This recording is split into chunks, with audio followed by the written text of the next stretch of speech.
கர்த்தராகிய இயேசுவின் இனிமையுள்ள நாமத்தில் நான் உங்களை வாழ்த்துகிறேன், வரவேற்கிறேன். இந்த ஜெப நேரத்தில் நான் உங்களை எல்லாவரையும் வரவேற்கிறேன்.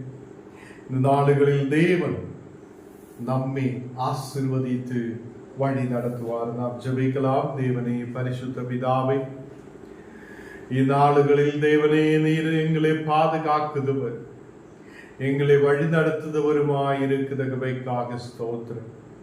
நாங்கள் ஒரு மனதோடு ஜெபிக்கப்பட, உம்மையே ஆராதிக்கப்பட, உம்முடைய வசனங்களை தியானிக்கப்பட நீர் கிருபை செய்திருக்கிறதுக்காக ஸ்தோத்திரம். எல்லா இந்த மக்களையும் நீர் ஆசீர்வதித்து பலப்படுத்ததற்காக ஸ்தோத்திரம். எங்களை முற்றிலும் தாழ்த்தி அர்ப்பணிக்கிறேன். தேவனே, நாளுகளில் நாங்கள் உம்முடைய சாட்சிகளாய் இருக்கப்பட, நீர் கொடுக்கும் சமாதானத்தை பெற்றுக்கொண்டு இந்த தேசத்தில் சமாதானத்தோடு ஆயிருந்து தேவனை துதிக்க, உம்முடைய வசனங்களை தியானிக்க, அநேகருக்கு முன்பாக சாட்சியோடு நிற்க நீர் எங்களுக்கு கிருபை செய்ததுக்காக ஸ்தோத்திரம். எங்களை முற்றிலும் தாழ்த்துகிறேன், அர்ப்பணிக்கிறேன். இன்றைக்கு கடந்து வந்திருக்கிற எல்லா மக்களையும் உங்களுடைய கரத்தில் ஒப்பு கொடுக்கிறேன். உங்களுடைய குடும்பங்களை விசேஷமாக ஆசீர்வதித்து தேசத்தில் வளர வைக்கிறதுக்காக ஸ்தோத்திரம். எல்லா இனி வர வேண்ட மக்களுக்காக ஜெபிக்கிறேன். எல்லோரும் ஏற்ற நேரத்தில் கொண்டு வார். இயேசுவின் நாமத்தில் தனதிதாவே, ஆமென், ஆமென். கர்த்தர் நம்மை ஆசீர்வதித்து வழி நடத்துவார். நமக்கு இந்த உலகத்தில் தேவன் தேவையாய் இருக்கிறது. கர்த்தருடைய பிள்ளைகளே, நமக்கு தேவன் தேவையா இல்லையா என்றுள்ள ஒரு விஷயத்தின் தலைப்பில் நாம் வசனத்தை தியானித்து வருகிறோம். ஏன் நமக்கு தேவன் தேவையாய் இருக்கிறார் என்று இந்த நாளுகளில் நாம் வசனத்திலூടെ தியானிக்கும் போது கர்த்தர் உங்களையும் உங்களுடைய குடும்பங்களையும் இனியும் ஆசீர்வாதத்தோடு தேவனுக்கு முன்பாக இனியும் அதை வெற்றிகரமாய் முன்னாடி போக விசுவாசத்திலே நிலைத்திருக்க தேவன் கிருபை செய்வார். கர்த்தருடைய பிள்ளைகளே, இன்றைக்கு நாம் வசனத்துக்காக ரோமர் 3ஆம் அதிகாரம் அதன் 23வது வசனம் நாம் எடுக்கிறேன். ரோமர் 3ஆம் அதிகாரம் அதன் 23வது வசனம். எல்லாரும் பாவம் செய்து தேவ மகிமையற்றவர்களாகி, இங்கே எல்லாரும் பாவம் செய்து தேவ மகிமையற்றவர்களாய் மாற்றப்பட்டிருக்கிறார். கர்த்தருடைய பிள்ளைகளே, இந்த உலகத்திலே சகல மனிதர்களும் பாவத்துக்கு அடிமையாக்கப்பட்டு, அந்த பாவத்தில் அடிமையாக்கப்பட்டதினாலே அவங்கள் தேவ மகிமையற்றவர்களாய் மாற்றப்பட்டிருக்கிறார்.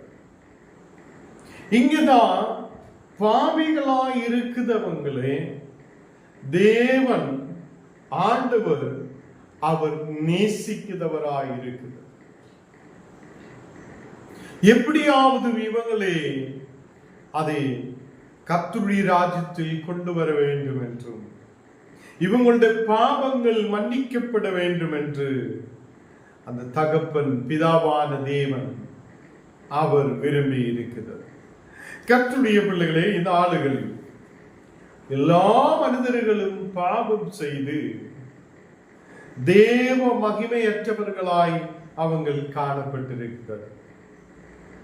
இன்றைக்கு தேவ மகிமை நமக்கு தேவையாயிருக்கணும் என்றால் நமக்கு அந்த ஆண்டவருக்கு பக்கத்தில் நாம் கடந்து சென்றுதான் ஆகும்.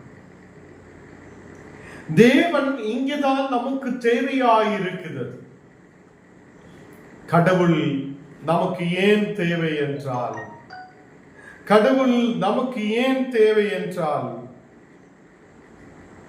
பாவத்துக்கு அடிமையாக்கப்பட்ட இடத்திலிருந்து ஒரு விடுதலை பெற்றுக் கொள்வதற்காக, நமக்கு தேவனுக்கு முன்பாக நிற்கிறதுக்காக, நாமும் பாவமற்றவராய் மாற்றப்படுவதற்காக அவருடைய ஒரே ஒரு குமாரனை நமக்காக இந்த உலகத்தில் அனுப்பி இருக்கிறது. தேவ பிள்ளைகளே, தேவனுடைய மகிமையற்றவர்களாய் நாம் காணப்பட்டிருக்கிறது. ஆதாம் ஈவாள் அவங்களுடைய மேல் மூடப்பட்டிருந்த அந்த வல்லமை அது விட்டு போயிருந்தது. பாவத்தால் அந்த மகிமை அவங்களை விட்டு மாறி போனது. தேவ பிள்ளைகளே, இந்த நாளுகளில் நமக்கும் கர்த்தருடைய மகிமை தேவையாயிருக்கிறது. அதுக்கு நாம் எங்க போகும்? பணம் கொடுத்து வாங்க முடியுமா? இல்ல நாம் வேலை செய்து சம்பாதிக்க முடியுமா? இந்த மகிமையற்றவர்களாய் நாம் இனியும் முன்னாடி போகணுமா? அப்படி அல்ல. 24வது வசனத்தில் வாசிக்கும் போது, இலவசமாய் அவருடைய கிருபையினாலே கிறிஸ்து இயேசுவில் உள்ள மீட்பை கொண்டு நீதிமான்களாக்கப்படுவீர்கள். இங்கே அவருடைய கிருபையினாலே, பிதாவான தேவனுடைய கிருபையினாலே, அவருடைய அன்பினாலே இலவசமாய் நமக்கு ஒரு மீட்பு கிடைக்கிறது. அது இயேசு கிறிஸ்துவிலூടെ தான் நமக்கு கிடைக்கிறது. ஹல்லேலூயா. கர்த்தருடைய பிள்ளைகளே, இந்த நாளுகளில் நமக்கு ஒரு மீட்பு அது தேவனில் இருந்து தான் வருகிறது. அதனாலதான் எனக்கு உங்களுக்கும் தேவன் தேவையாயிருக்கிறது. இந்த உலகத்தை சார்ந்து இருக்கிறவங்களுக்கு தேவன் தேவையில்லை. பணத்தை சார்ந்து இருக்கிறவங்களுக்கு பணம் தான் முக்கியம். செல்வங்களை சார்ந்து இருக்கிறவங்களுக்கு செல்வம் தான் முக்கியம். இந்த உலகத்தில் ஏதோ ஒரு பொருளை சார்ந்து இருக்கிறவங்க அந்த பொருளின் மேல் தான் ஆசை வைத்துக் கொண்டிருக்கும். கர்த்தருடைய பிள்ளைகளே, எனக்கும் உங்களுக்கும் ஒரே ஒரு நோக்கம்தான், நாம் கர்த்தருடைய பிள்ளையாய் என்றைக்கும் காணப்படும். ஹல்லேலூயா. அதுக்குதான் இயேசு கிறிஸ்துவை இந்த உலகத்தில் அனுப்பி இருக்கிறது. இயேசு கிறிஸ்து உன்னுடைய பாவங்களை மாற்ற உண்மையுள்ள தேவனாய் இருக்கிறது. இயேசு கிறிஸ்து நம்முடைய பாவங்களை மாற்றுதவரும், தேவ மகிமையால் நம்மை நிரப்புதவருமாயிருக்கிறது. அவர் அந்த பிதாவான தேவனுடைய கிருபையினாலே, அவருடைய தயவினாலே, அவருடைய அன்பினாலே ஒரே ஒரு குமாரனே இந்த உலகத்திலேக்கு அனுப்பி இருக்கிறது. அந்த குமாரன் நமக்கு ஒரு மீட்பு கொடுக்கிறது. நம்மை இயேசு கிறிஸ்துவிலூടെ நீதிமான்களாய் நம்மை மாற்றி இருக்கிறது. எத்தனை பேருக்கு புரிகிறார்? கர்த்தருடைய பிள்ளைகளே, இந்த நாளுகளில் உலகத்தில் பாவம் பெருகிக் கொண்டே இருக்கிறது. அநேகர் தேவனற்றவராய் காணப்படுகிறது. பாவத்தில் வாழ்க்கையை கொண்டு போய் வியாதிகளில் விழுந்து விடுத அநேக மக்கள் தேவ மகிமையற்றவர்களாய் காணப்படுத மக்கள்.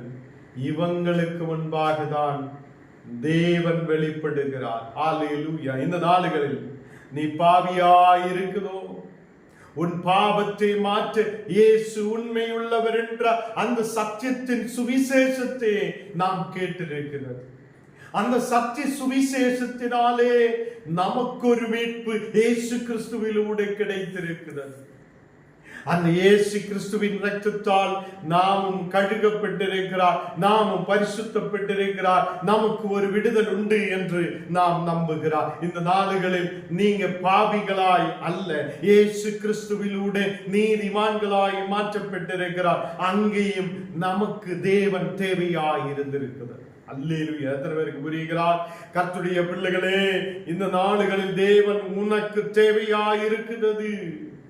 உனக்கு ஒரு மீட்பு தேவை என்றால் இயேசு தேவையாய் இருக்குது. இயேசுவிலூടെ மட்டும்தான் நமக்கு மீட்பு கிடைக்கிறது.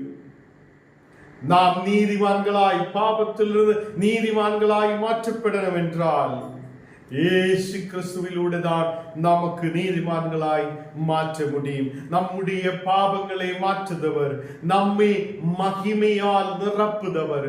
இழந்து போன மகிமை இந்த நாளுகளில் கர்த்தர் நம்மேல் ஊற்றுகிறது.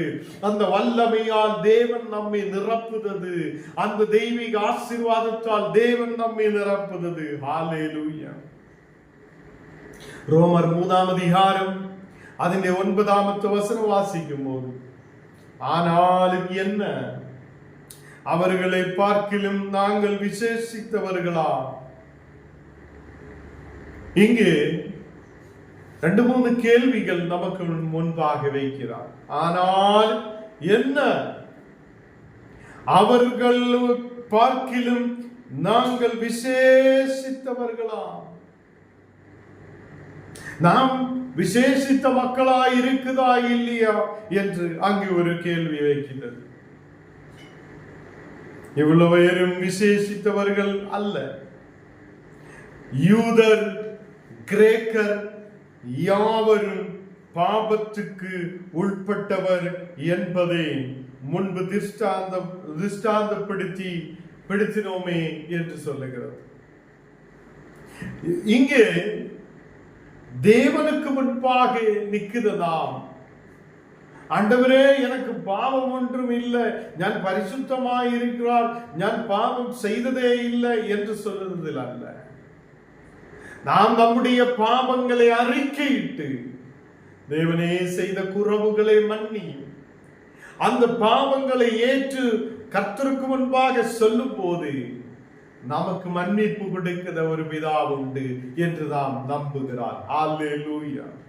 இங்கே வசனத்தில் சொல்லுகிறார், யூதர் கிரேக்கர் யாவரும் பாவத்தில் உட்பட்டவர் என்று சொல்லுகிறார். யூதன் ஆகட்டும், கிரேக்கன் ஆகட்டும், நீ யாரோ ஆகட்டும்,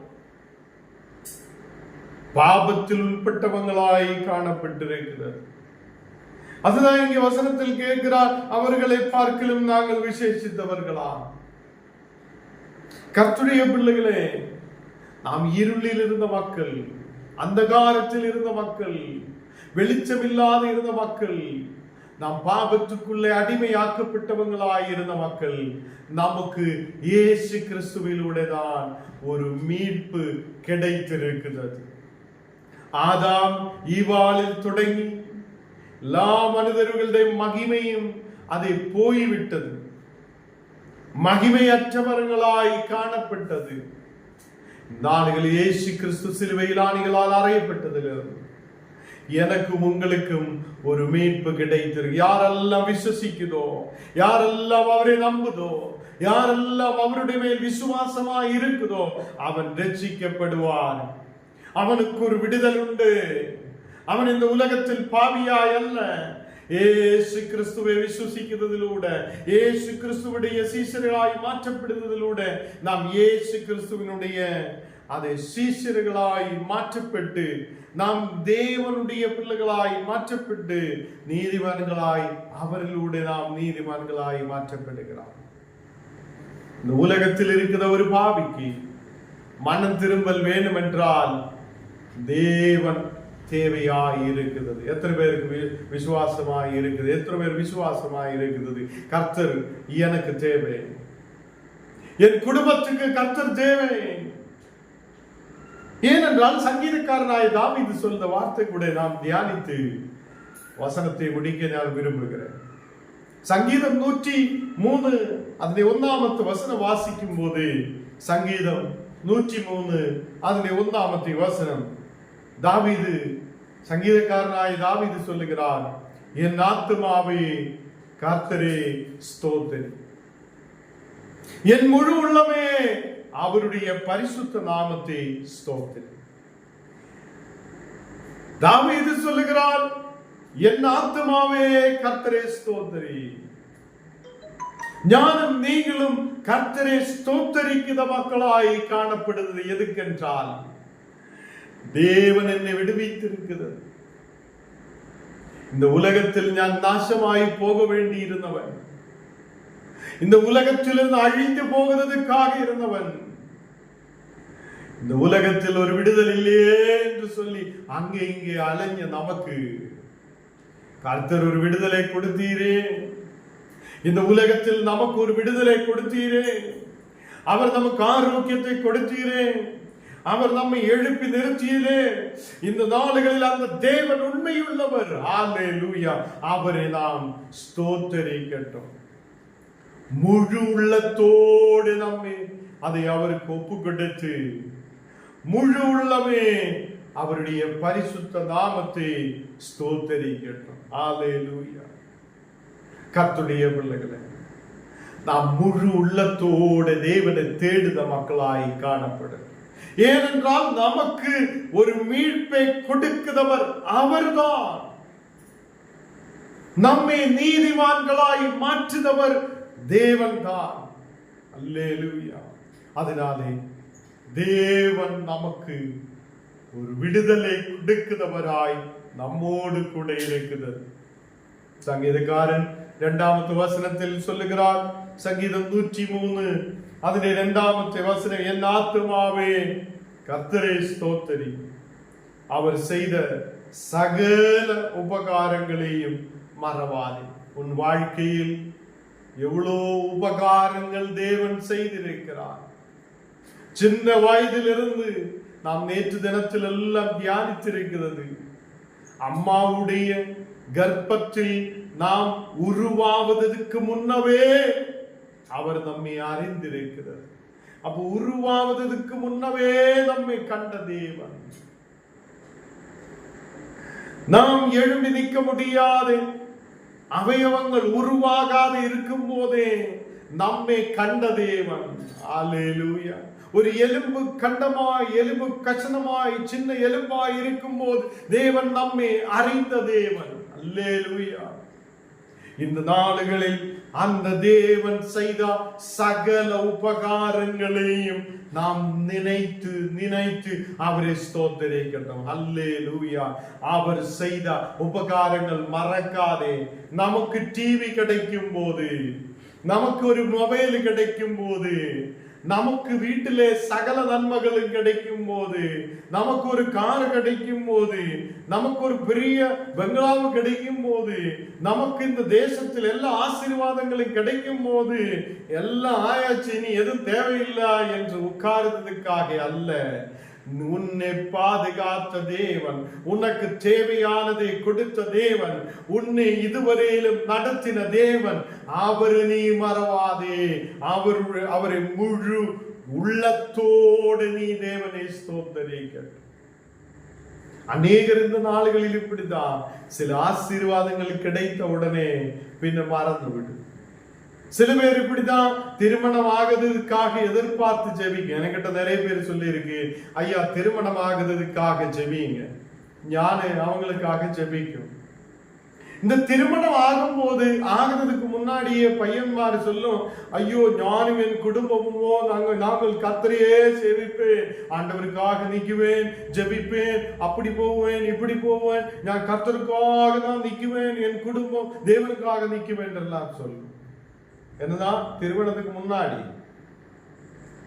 இப்போ அவனுடைய திருமணம் முடிஞ்சு ஒரு மாதம் கழியும் போது இவன் தேவனை மறந்து விட்டுகிறான். சொல்லின வார்த்தை என்ன? தேவனுக்காக நிற்பேன், நான் ஆராதிப்பேன், ஜெபிப்பேன், கர்த்தரை துதிப்பேன். இப்ப ஜெபம் இல்ல, துதி இல்ல, ஆராதனை இல்லை. என்னதான் எல்லாம் முடிஞ்சு விட்டது.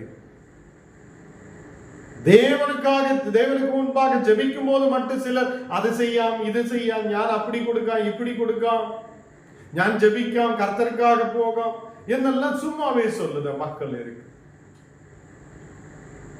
இந்த திருமணம் முடிஞ்சு விட்டதுக்கு அப்புறம் அவனுக்கு மனசு வராது ஜெபிக்கணும் என்று, தேவனுக்காக போகணும், தேவனுடைய ஊழியம் செய்யணும், தேவனுக்கு முன்பாக ஆராதிக்கணும் என்றெல்லாம் அந்த வாஞ்சையை போய் விடுகிறான். ஏனென்றால் அவன் ஒன்றும் இல்லாது இருக்கும் போது ஜெபிக்கிறான். எல்லாம் கிடைத்ததுக்கு அப்புறம் ஜெபமும் இல்லை, ஆராதனையும் இல்லை, அவரை முழு உள்ளத்தோடு ஸ்தோத்தரிக்க முடியாது இருக்குது. அதுதான் சங்கீதக்காரன் சொல்லுகிறான், என் கஷ்டத்திலே, என் பலவீனதையிலே, எனக்கு வந்த எல்லா பிரச்சனையிலுமே நீ என்னோடு கூட இருந்தீரே. நீ செய்த சகல உபகாரங்களையும் நினைத்து நான் உண்மை ஸ்தோத்திரிக்கிறேன். இன்றைக்கு உனக்கு சின்ன சின்ன ஒரு விஷயமாகட்டும், தேவன் செய்த அற்புதம் உண்டென்றால் நீ முழு உள்ளத்தோடு அவரை ஸ்தோத்திரிக்கிற. தேவனே, நீர் இன்றைக்கு கொடுத்த எல்லா ஆசீர்வாதங்களுக்காக நன்றி, எனக்கு கொடுத்த உணவுக்காக நன்றி, எனக்கு கொடுத்திருக்கிற ஆடைகளுக்காக நன்றி, எனக்கு கொடுத்திருக்கிற எல்லா வசதிக்காக நன்றி, நீ கொடுத்திருக்கிற வீடுக்காக நன்றி, நீ கொடுத்திருக்கிற ஆயுசுக்காக நன்றி, நீ கொடுத்திருக்கிற எல்லா வல்லமைக்காக மகிமைக்காக நன்றி என்று சொல்லுதா. நன்றி செலுத்துத மக்களாய் நாம் காணப்படு. அவர் செய்த ஒரு அதே உபகாரங்களையும் நாம் மறவாதே இருக்கட்டும். நாம் கீழே விழுந்து போக இருந்த போது, நாம் நாசமாய் போக இருந்த போது அவர் நம்மை தூக்கி விட்டில்லையா? அவர் நம்மை எழுப்பிதற்கு இல்லையா? அந்த தேவனை தான் அவர் செய்த உபகாரங்களை நினைத்து நினைத்து நினைத்து துதிக்கட்டும். துதிகளை ஏறெடுக்கிற மக்களாய் காணப்படட்டும். ஏனென்றால் நமக்கு இனியும் ஒரு ரட்சிப்பை கொடுக்க, இனியும் ஒரு விடுதலை கொடுக்க, நம்முடைய தேவைகளை சந்திக்க, நமக்கு இனியும் உபகாரங்களை அதை செய்ய ஒரே ஒரு ஆள் தான் இருக்கிறது, பிதாவான தேவன். அந்த கர்த்தர் நம்மை இனியும் ஆசீர்வதிக்க வல்லமையுள்ளவராய் இருக்கிறது. 3வது வசனம் வாசிக்கும் போது, அவர் உன் அக்கிரமங்களை எல்லாம் மன்னித்து உன் நோய்களை எல்லாம் குணமாக்கி. இன்றைக்கு இந்த வசனம் கேட்குது, யாராவது வியாதியோடு இருக்குது என்றால் தேவனுடைய வார்த்தை சொல்லுகிறது, உன் நோய்களை எல்லாம் குணமாக்குத ஒரு தேவன் நமக்காக இருக்கிறார். நீ வியாதியோடு இருக்கும் போது நீ தேவனுக்கு முன்பாக கடந்து வருகிறார் என்றால் தேவன் உன்னை தொடுவார், அவர் உன்னை குணமாக்குவார். சங்கீதக்காரர் சொல்லுகிறார், அது உன் அக்கிரமங்களை எல்லாம் நீர் மன்னித்து, எங்களுடைய அக்கிரமங்களை எல்லாம் நீர் மன்னிக்கிற தேவன், எங்கள் நோய்களை எல்லாம் குணமாக்குத தேவன் நீர். கர்த்தருடைய பிள்ளைகளை, எங்க போனால் ஒரு விடுதலை கிடைக்கும் என்று சொல்லி அநேக இடங்களில் ஓடுத மக்கள், ஒரே ஒரு வழி நமக்கு இருக்கிறது, உன்னை குணமாக்குத ஒரு தேவன் உண்டு என்று நீ நம்பட்டும்.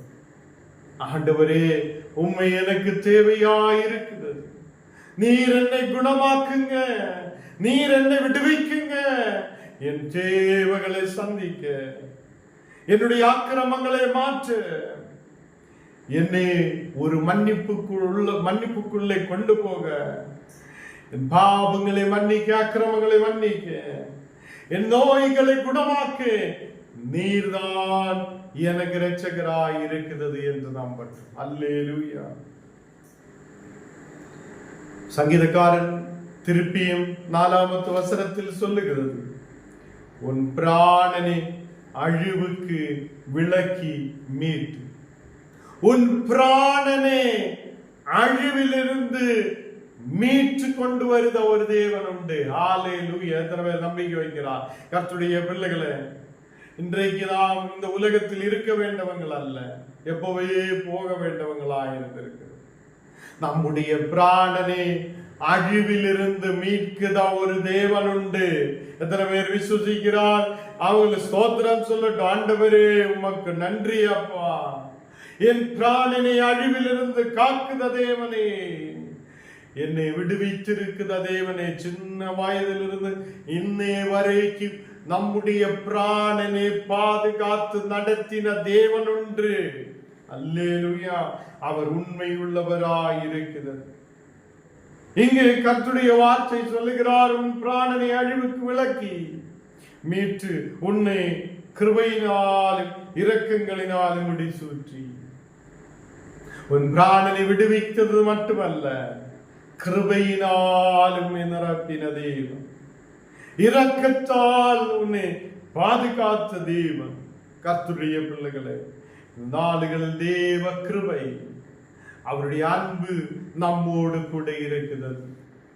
நாம் ஒரு பிரச்சனையில் இருக்கும் போது நாம் இந்த தேவன் செய்த உபகாரங்களை நினைக்க, அந்த பிரச்சனைகளை பார்க்கிறதுக்கு அல்ல. இன்றைக்கு மக்கள் என்ன செய்கிறார்? பிரச்சனையை பார்த்து பார்த்து பார்த்து அந்த பிரச்சனையிலே விழுந்து கிடக்கிறார். சமாதானம் இல்ல, சந்தோஷம் இல்ல, மகிழ்ச்சியோட தேவனை ஆராதிக்க முடியாத சூழ்நிலை. கர்த்தருடைய பிள்ளைகளே, இந்த ராத்திரி வேளையில் நாம் பிரச்சனைகளை பார்க்காமல் என் பிராணனை விடுவித்த தேவனை பார்க்கட்டும், எனக்கு அநேக உபகாரங்களை செய்த தேவனை நாம் பார்க்கட்டும், என்னை பாபத்திலிருந்து விடுவித்த தேவனை நாம் பார்க்கட்டும். அவர் உண்மையாக எனக்கு தேவை, அந்த தேவனை எனக்கு தேவை என்று எத்தனை பேர் விரும்புகிறார்? எனக்கு தேவன் தேவையாயிருக்கிறது. ஏனென்றால் இங்கே 5ஆம் வசனத்தில் சொல்லுகிறார், நன்மையினால் உன் வாயை திருப்தியாக்குகிறார். அவர் நன்மையினால் உன் வாயை திருப்தியாக்குத தேவன். ஐயோ, குறைகள் தான் பேசிட்டு இருக்கோம். ஐயோ, முடியுதில்ல, எனக்கு எழுத முடியுதில்ல, நடக்க முடியுதில்ல, வலியா இருக்குது, பிரச்சனையா இருக்குது, கடமா இருக்குது, எனக்கு அப்படி இருக்குது, எனக்கு இப்படி இருக்குது, இப்படியே சொல்லிட்டு இருக்குத உன் வாயே தேவன் நன்மையினால் திருப்தியாக்குவேன் என்று கர்த்தர் சொல்லுகிறார். நன்மையினால் திருப்தியாக்குத ஒரு தேவன். கழுகுக்கு சமானமாய் உன் வயது திரும்ப வாழவை வயது போல மாற்றி எடுக்கிற தேவன். ஹல்லேலூயா. அவர் வாலிப வயது போல ஆக்கிற ஒரு தேவன். இன்றைக்கு யாரெல்லாம் வயசாக இருக்கிற மக்கள் இந்த வசனத்தை கேட்கிறோம், கர்த்தர் உனக்கு புது பலத்தை கொடுக்க உண்மையுள்ளவர் என்று நம்பட்டும். எனக்கு எழுப்ப முடியுது இல்லையே, நடக்க முடியுது இல்லையே, எனக்கு பிரச்சனையோட இருக்கிறார், இப்படி அல்ல. என் தேவன் உண்மையுள்ளவர், அவர் எனக்கு பலத்தை கொடுப்பார், அவர் என் தேவைகளை சந்திப்பார், அவர் என்னை எழுப்பி நிறுத்துவார் என்று விசுவாசத்தோடு சொல்லட்டும். கர்த்தர் நமக்கு பலனை கொடுக்கிறவர், கர்த்தர் நமக்கு ஆயுசை நீட்டி கொடுக்கிறவர். நம்முடைய பிராணனை அழிவிலிருந்து விலக்கி பாதுகாக்குது தேவன். இந்த தேவன் நமக்கு தேவையா இல்லையா என்று நீங்க யோசித்து பார்க்க. தேவன் எனக்கு தேவை என்று சொல்லுத மக்கள் இனியும் ஒப்பு கொடுக்கின்ற தேவனே, இனி உள்ள நாட்கள், எங்கள் நாட்கள் எப்படி என்று எங்களுக்கு தெரியாது என்றால் இன்னையிலிருந்து நாங்கள் உண்மையே நாடி இருப்பேன். எப்போதுமே துதிக்க, எப்போதுமே ஆராதிக்க, எப்போதும் உடைய பிள்ளைகளாயிருக்க நாங்கள் விரும்புகிறேன். எங்களை ஒப்பு கொடுக்கிறேன் என்று சொல்லட்டும். நாம் ஜெபிக்கலாம். தேவனே, பரிசுத்த பிதாவே, இந்த ராத்திரி வேளையில உம்முடைய தெய்வீக பிரசனத்தால் நீர் எங்களை நிரப்பும். இன்றைக்கு நீர் கொடுத்த ஒரு வசனத்துக்காக ஸ்தோத்திரம். தேவனே, உண்மையாக நீர் எங்களுக்கு தேவை. நீர் எங்களை ஒரு நாளும் விடுவிக்கிற தேவன். பாபத்திலிருந்து விடுதலை கொடுத்தீரே, சாபங்களிலிருந்து விடுதலை கொடுத்தீரே. ஆண்டவரே, எங்களுக்கு ஒரு மீட்பை கொடுத்தவர் நீர்தான். இனியும் அநேக ஆத்துமாக்கள், அழித மக்கள் உண்டு. அவங்களுடைய பிராணனை அழிவிலிருந்து நீர் பாதுகாக்கட்டும். ஒரு விடுதலுள்ள மக்களாயிருக்க நீர் கிருபை செய்யும். எங்கள் தேசங்களுக்கு தேவையான மழையை நீர் ஆயத்தப்படுத்தும்.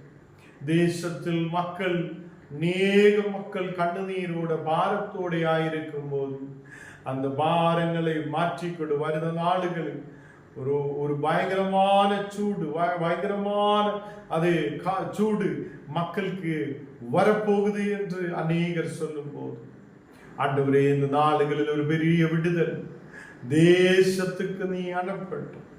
தேசத்தை பாதுகாக்கட்டும். அதே மாதிரி இன்னைக்கு கடந்து வந்திருக்கிற எல்லா மக்களுடைய குடும்பங்களையும் நீர் ஆசீர்வதித்து பலப்படுத்தி வழி நடத்தும். எல்லா இந்த மக்களையும் கர்த்தரே தேசத்தில் பாதுகாக்கும். நீர் அழிவில் இருந்து எங்கள் பிராணனை நீர் பாதுகாத்த தேவன், எங்களை மகிமையால் நிரப்பின தேவன். நீர் உண்மையுள்ளவர் அப்பா, நீர் வாக்கு மாறா தேவன். இனிமேலும் எங்களை நடத்த உண்மையுள்ளவர். இன்றைக்கு அப்பா விசேஷமாக வியாதிகளை குணமாக்கும், சௌக்கியத்தை நீர் கொடு, விடுதலோடு சௌக்கியத்தோடு முன்னாடி கடந்து செல்ல எல்லா மக்களுக்கும் நீர் கிருபை செய்யும். எங்களை முற்றிலும் தாழ்த்துகிறேன், அர்ப்பணிக்கிறேன் இயேசுவின் நாமத்தில் செபங்கேளு நல்ல பிதாவே, ஆமீன். என் ஆத்மாவே கர்த்தரே ஸ்தோத்திரம், என் முழு உள்ளமே பரிசுத்த நாமத்தை ஸ்தோத்திரம். என் ஆத்மாவே கர்த்தரே ஸ்தோத்திரி, கர்த்தர் செய்த சகல உபகாரங்களும் மறவாதே. ஆமீன்.